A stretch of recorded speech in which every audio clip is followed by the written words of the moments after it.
Yes, nongeye gusuhuza kandi nkwifurize gukomeza kugubwa neza cyane aho uri hose mu bice bitandukanye by'isi, tukwifurije kugira amahirwe masa ndetse n'imigisha, ibyo ukora byose bigende neza gatanu kuri gatanu nk'uko ubyifuza. Birumvikana turi ku masaha y'igitondo, turi ku munsi wa ku cyumweru, itariki ya 26 z'ukwezi kwa cumi, umwaka wa 2025. Muri kano kanya rero nimunyemerere turebere hamwe by'amakuru mashya atunguranye cyane ku rugamba rukomeje kugenda rubera hano ku butaka bwa Repubulika Iharanira Demokarasi ya Kongo. Ibintu byamaze kuba bizamba mu buryo bukomeye cyane, noneho urugamba rwamaze kuba rutukura ni mu bice bigiye bitandukanye hano muri Kivu y'Amajyaruguru ndetse na Kivu y'Amajyepfo. Munyemerere aya makuru duhere ku ngingo z'ingenzi turi buze kuba twibandaho, by'umwihariko duhereye hano kuri Kivu y'Amajyaruguru. Kivu y'Amajyaruguru hakomeje kugenda hagaragara icyerekanye n'urugamba karabutaka rwo kubohoza ibice bigiye bitandukanye, harimo by'umwihariko umujyi wa Goma. Muri kano kanya rero icyerekanye n'urugamba rukomeje kugenda rubera hano muri iki kibaya cya Nyiragongo, aho amakuru akomeje kugenda hatangazwa ko rero Teritwari ya Nyiragongo ikomeje kugenda igaragaramo ibyerekeranye n'urugamba karahabutaka ndetse no mu bice bigiye bitandukanye bya hano muri Nyiragongo ndetse na hano muri Kibumba ndetse na hano muri iki gice ca Mugunga. Amakuru akavuga ko rero haraye humvikana ibisasu biturika nk'inkuba, byanatumye abaturage benshi kugeza magingo aya bari mu mujyi wa Goma, aho baje kuba bahungira icyerekeranye n'intambara yakomeje kugenda yumvikana mu masaha y'igicuku ndetse no kugeza magingo aya bakaba bakomeje kugenda humvikana amasasu y'imbunda zikomeje kugenda zirasa ibisasu bigenda byitura mu mujyi rwagati wa Goma.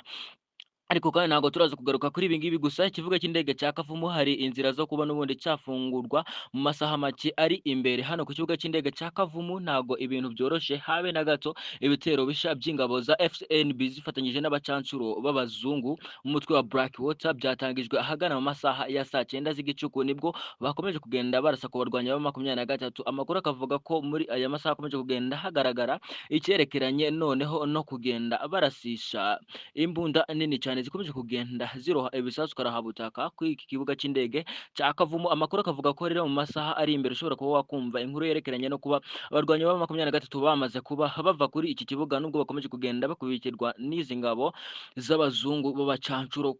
Amakuru akomeje kugenda tugeraho yemeza ko ibitero bikomeje kugenda barasirwamo, hakomeje kugenda hagaragara by'umwihariko icyerekeranye no guhunga kw'abarwanyi ba 23 batari bakeya bakomeje kugenda bikura kuri iki kibuga cy'indege cya Kavumu bifashishije indege z'intambara.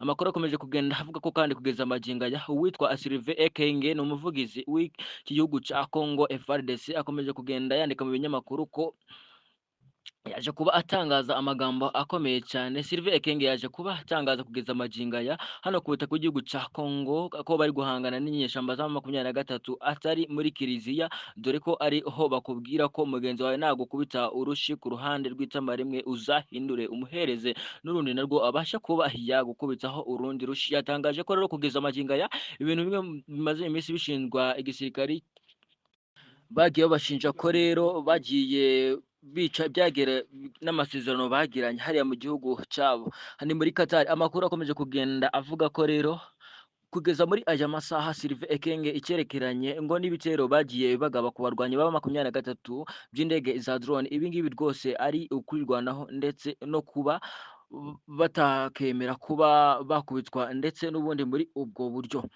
bwo guhindura bagakubita n'urundi rushi mw'itama. Aho rero bagiye kuba batangaza ko birwanyeho kandi ko ibyo ngibyo biri ngombwa ko icyerekeranye no kuba bakica agahenge byo bigenda bikorwa n'abarwanyi ba 23. Nyamara wibuke ko mu minsi ishize ari nabwo uyu mutwe wa 23 waje kuba ukora press conference hano mu mujyi wa Goma, bagatangaza ko rero bakomeje kugenda bagarwaho ibitero n'ingabo za Leta Zunze Ubumwe za Kinshasa. Nabyo ndagenda bikunyuriramo gatanu kuri gatanu umenye ukuri kuri ibyo. Si ibyo gusa, muri Uvira ntago ibintu byoroshye habe na gato.